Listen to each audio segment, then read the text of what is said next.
Today is an exciting day.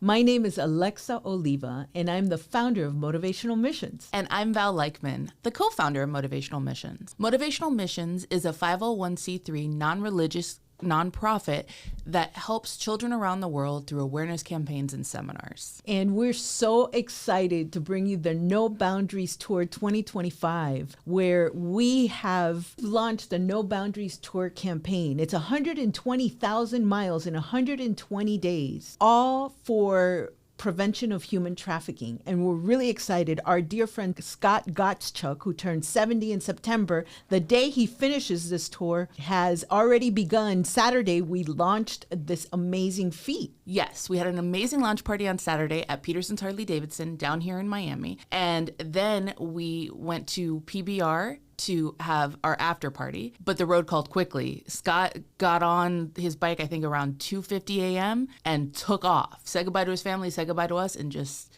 he started the ride. It was crazy. I mean, we already had an issue when we went from the launch party to the after party. The bike actually started shaking some parts and stuff, but that's expected in a bike. That's very common. So we were able to kind of troubleshoot that immediately and send him off. Yes, but just 100 miles in on the ride, Scott ran into an issue. Somehow the bike started having electrical problems and he lost all of his gauges. He didn't have a speedometer. He didn't have a fuel gauge. He had to guesstimate everything. Thankfully, he had a GPS that told him his speed, and he had to estimate when he was going to use his auxiliary fuel tank and when he needed to stop to refuel. The sign of a true rider, man. He did not panic, which was awesome. And I think he even had a massive thunderstorm somewhere around Tennessee that kind of affected his ride for a little bit, but he got through it. He got through it. He called our fabulous sponsor at Vikingland Harley-Davidson up in Minnesota,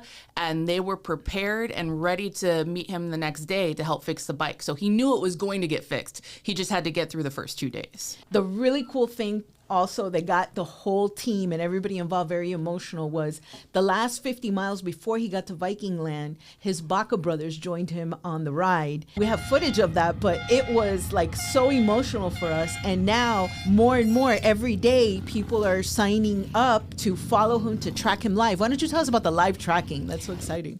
Absolutely. But really fast, I also, Teresa, one of Scott's daughters-in-laws, actually reached out to me and let me know that that video actually, besides the Baca brothers, which is Bikers Against Child Abuse, the two bikes right behind him were actually Scott's sons. So you have Scott's son Trevor and Scott's son Travis, and they had a couple of their kids on their bikes as well. So Scott got to have his family with him as well for the last 50 miles of riding in to see his wife and everything up in Vikingland. Minnesota. Yeah, in St. Cloud, Minnesota. Everybody lives near that particular area there. And so you were saying about the technology that we're using right now. Tell us about the technology that's happening. Okay, so for the official records, because of course, besides doing this to bring awareness to fight human trafficking, this is also, I mean, this is a feat. So Scott is really attempting to win a Guinness Book World Record and also beat an Iron Butt Association record.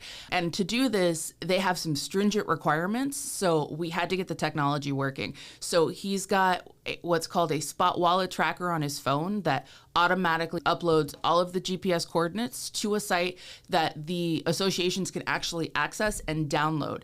And he's required every time he refuels to take a photo of his receipt next to his odometer on his motorcycle and upload that as well. And it sounds easy enough, but it's really hard when it's windy, when it's raining. So he's been trying to figure out these things. The cool thing is we also were able to install some other software on his phone that allows the public to see everything. So if you actually go to our website, which is noboundariestour.com, or nbtride.com, there is a link up at the top that says Track Scott. So if we go to the website, we can go ahead and click Track Scott, and it will actually show his current position and his current ride. So as of right now, it looks like he is in Wyoming, and on his, I think this is day 4 of the official normal route that he does, but day 6 of the whole tour. But what's neat is some of our team has actually been reposting all of the pictures that he's sending. So you can see all of his official stuff is right here on the site that everybody can get to. He did want everybody to know to please notice that the odometer where it says 6,000, he had to break in the bike before he started. So there's 1,000 miles on the bike that don't count towards the record. So officially he's at 5,000 and something. If you want to see the actual miles, you can actually go ahead and if you click on the profile and click on statistics, it will show you that as of right now, he's at 5461 of the tracker that everybody can see. This is not the official tracker, so it's a little bit off, but it's close. You can also even see that the hottest place he's been was 79 degrees, and the coldest is 45 degrees, so it's quite something. And he's already at 0.2 times around the world, and he's not even a weekend, so it's pretty cool. Yeah, he's going to go 5.5 times around the world in this motorcycle ride. But we're also having some challenges right now. As of last night, he checks in every day, and as of last night, he's having massive allergies that we're going to have to. Yes, so we're going to have to get on the phone. I'm going to call Tina Honzi, which is our nutritionist and health monitor, let's say, and so we're going to have to take care of those allergies somehow. Interesting. And I know also when he left Viking Land after they figured out the electrical issues, one of which was caused by the fact that we had an extra camera on his bike to try to capture some real-time footage. And apparently it was just too much electricity drawn on the bike. So we'll just have to go with whatever video we can capture from him. But right after that got resolved, he put on his helmet and left. He's got 2 helmets that he switches out. And apparently the microphone on the one helmet is broken as well. So this whole week he's been going without being able to call people. Because one of the things that we did was we set up his whole Bluetooth system so that he would be able to have conversations with different people to keep him motivated and to help keep him, really entertained for 18 hours a day on the road.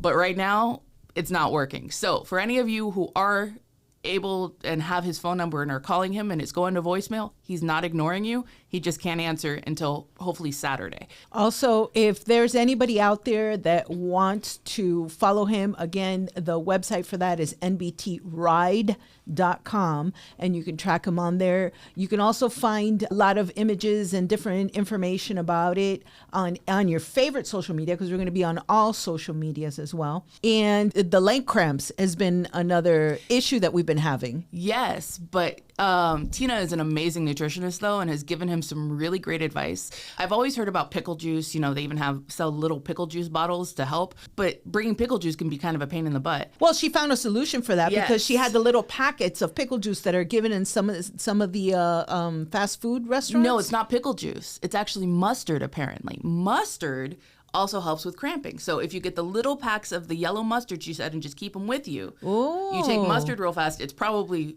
a little less gross than drinking pickle juice, but not. I don't know. They're both. But it depends. I mean, if you got a bad cramp, you got a bad cramp. I'll drink anything if I have a bad cramp. So, But we also encourage you that if he's going around, you can track the route. Go to our website and you'll see what cities and what dates you'll be visiting those cities.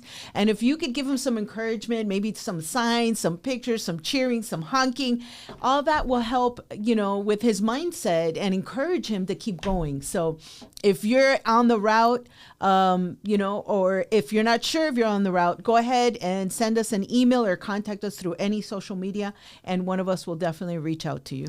absolutely. And please, keep up with Scott, but also donate to the cause and the tour. All donations go straight to helping the tour, but also toward helping our actual mission at Motivational Missions, which is to help empower children and to teach them about all of these horrid things that are going on in the world, specifically protecting them against human trafficking. And we do that, and you will be able to have Scott or one of the team members at NBT. We're all professional speakers, so any one of us during the tour can come out, and if you want to host an assembly, just get in touch with one of us, and that's exactly where the funds go, back to the assemblies in your community to save your families, your children, and maybe even you. Thank you guys so much for tuning in. Tune in next week. We're going to start doing this weekly to keep everybody up to date and let them know what's going on. And thank you to our fantastic sponsors.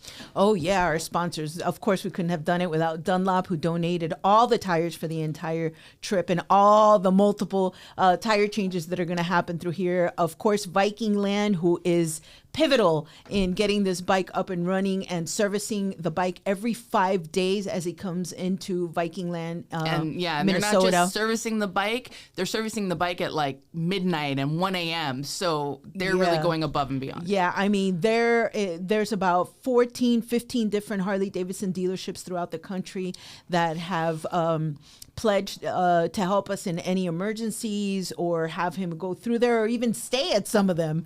He will be staying at some of the Harley Davidson dealerships. And just really exciting. Thank you to the Gottstuck family. Of course, Boa Studios that has been highly involved in all the social media and production needs. Helping us with this right here. Yes, Yeah. this right here. We also have Quest to Freedom and Taking Back the Girls, and how can we forget Forma Feed? We love you, Forma Feed.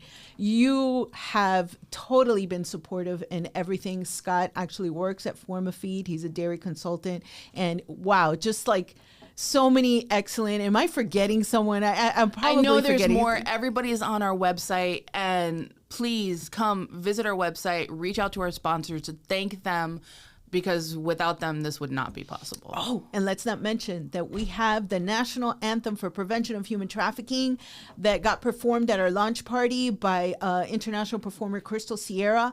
And that will be coming up so that everybody can have those tunes on their phone and in their cars, or, you know, wherever they play their music. Thank you guys so much for tuning in. And really, without your support, this would not be possible. So please log into mbtride.com and check us out. And don't forget, live like a hero.